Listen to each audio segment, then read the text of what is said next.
Love Center News, keeping you informed on what's happening this week in your ministry. We are delighted to have you at the Love Center. Our prayer is that today's experience will be precise, real, and clear. Welcome home. We want to congratulate all of those who were recently baptized here at the Love Center. We look forward to wonderful things in your life. Please join us at the Love Center on Tuesdays at 6 a.m. as we seek the Lord concerning our families, the ministry, our nation, and the world. These are the things that we are keeping in prayer this week at the Love Center.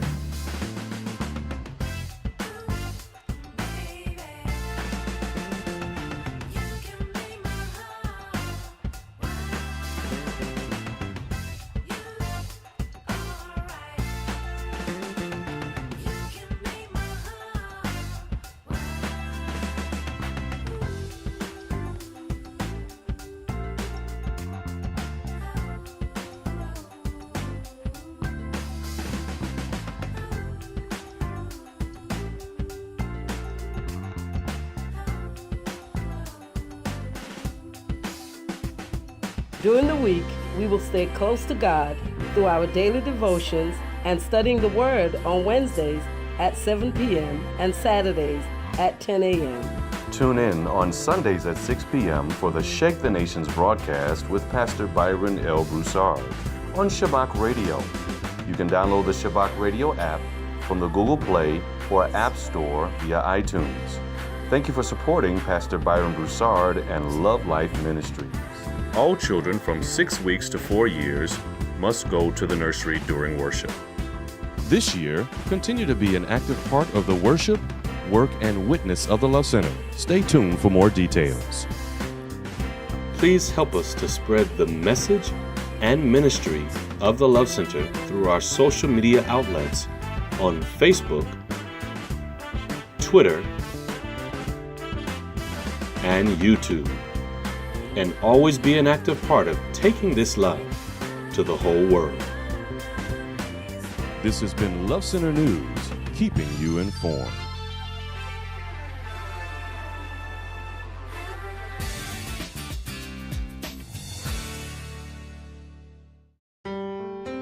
Sojourner Truth was born around 1797 in Ulster County, New York. Originally named Isabella Baumfree, Truth was sold at 11 years old along with a flock of sheep for $100. Sojourner Truth wrote about her life as a child in slavery, and she talked about experiencing sexual abuse and continued beatings and whippings by her slave owner.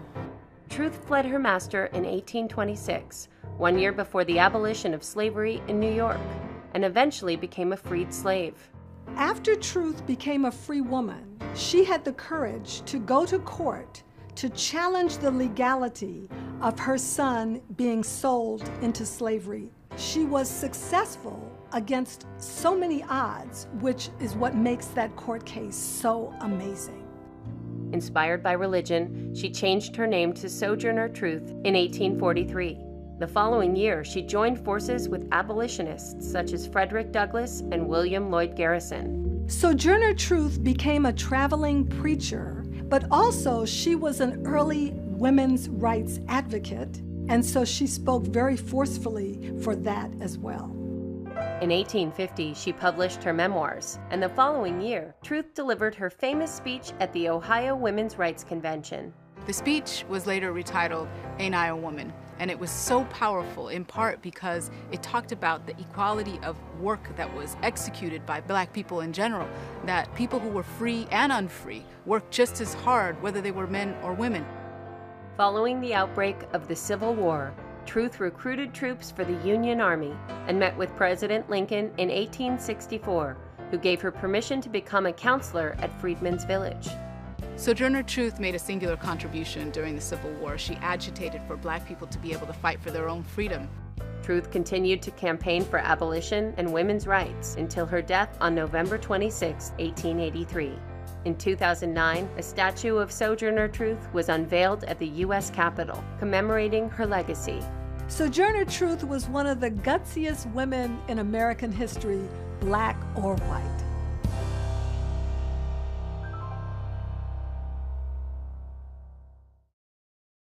time to be more awesome. And that's what it's time for. History. We gotta study it so we don't repeat it. We can't just study history. We gotta make history. And history is made by ordinary people. Ordinary people like you and me. And that guy. Life's a school. And you gotta show up. You can't just sleep in. You can't be late. And you can't just hang out in the bathroom. That's gross. I got a question for you. What are you teaching the world? How to be boring? How to make the world sad? No, you're not. We're teaching the world what it looks like to be awesome. No matter who you are, somebody's learning from you. Everybody's a teacher and everybody's a student. Look for the awesome. Teachers see things. They see when you're running down the hall. They see when you're passing notes. But they also see the person that we can all become someday. A writer or a speaker or Martin Luther King. Teachers, keep teaching. Students, keep studenting. That's not a word. Sorry about that. Here's to teachers that see the awesome. The homework is this. What do you want to teach the world? Do it. Let's make some history together.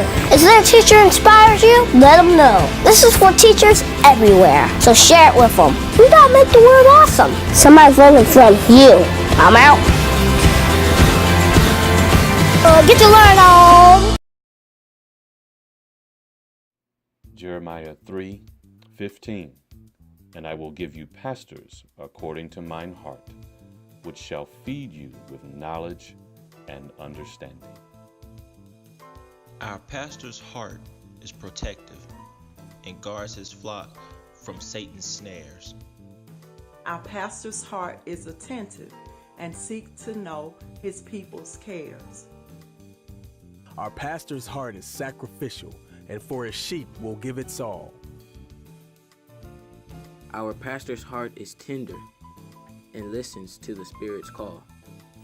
Our pastor's heart is obedient and heeds the master's commands. Our pastor's heart is reflective. He's our Father, and he's God's chosen man. We thank God for the life and ministry of Pastor Byron L. Broussard.